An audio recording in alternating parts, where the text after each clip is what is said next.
Hello YouTube, Air Force Maintenance Chief back here again, working on the Passat today. We're going to knock out a crankshaft position sensor. I've had a couple of faults. One is an EPC light, power control light, as well as I noticed during the oil change on my 1.8T B5.5 Passat that the crankshaft position sensor was leaking, or there's a leak in that area. So as I had the EPC light and it was hard to start on occasion, I went ahead and ordered a new crankshaft position sensor, and we're gonna knock that out today. Not a bad job to do at all.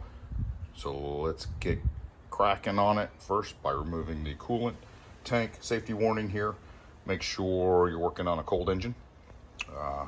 Should go without saying, but you don't want to loosen your coolant reservoir hoses. You don't have to loosen the lower one. The expansion or feed is going to have to be removed to facilitate replacement of the crankshaft sensor. So let's get going.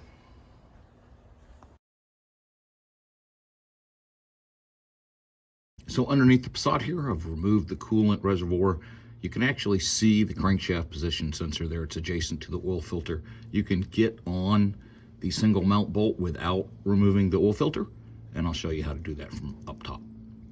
So with a short 3/8 extension and a 6-inch 3/8 extension, I've gotten right on. It's kind of difficult to see. It's right between the two oil line hoses rather there. I'll show you how I got on it.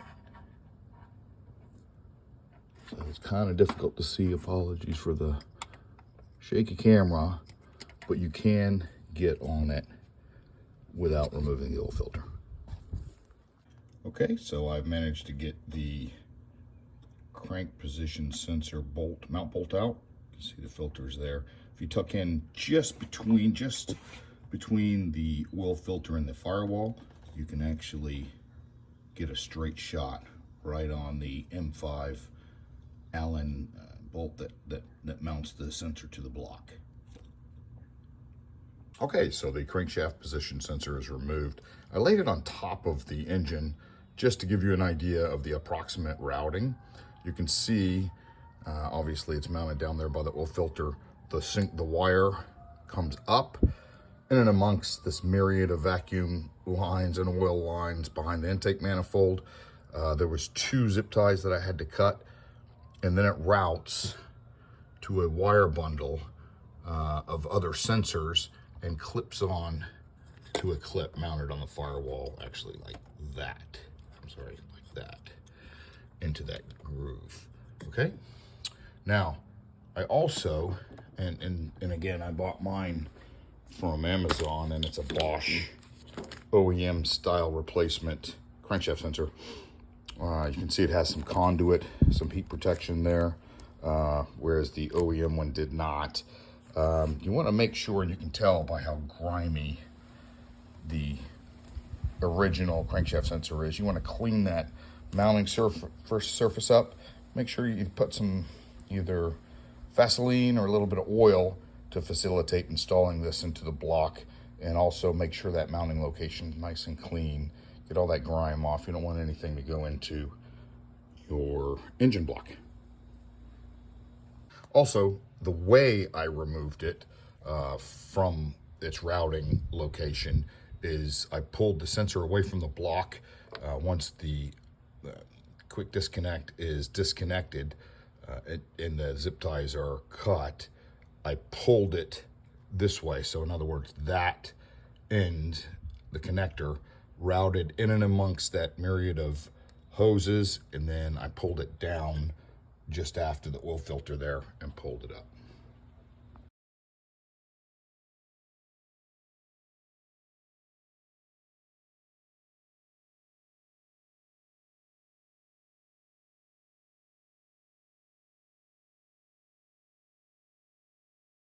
So the coolant reservoir is reinstalled, connected the sensor connector underneath and the hose.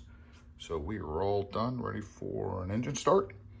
And again, I found it unnecessary. It may be a little bit easier, definitely a lot messier to remove the oil filter to facilitate replacement of the crankshaft sensor on the 1.8T, but I managed to do it just fine without removing the oil filter. A little bit of mess, only nominal coolant loss.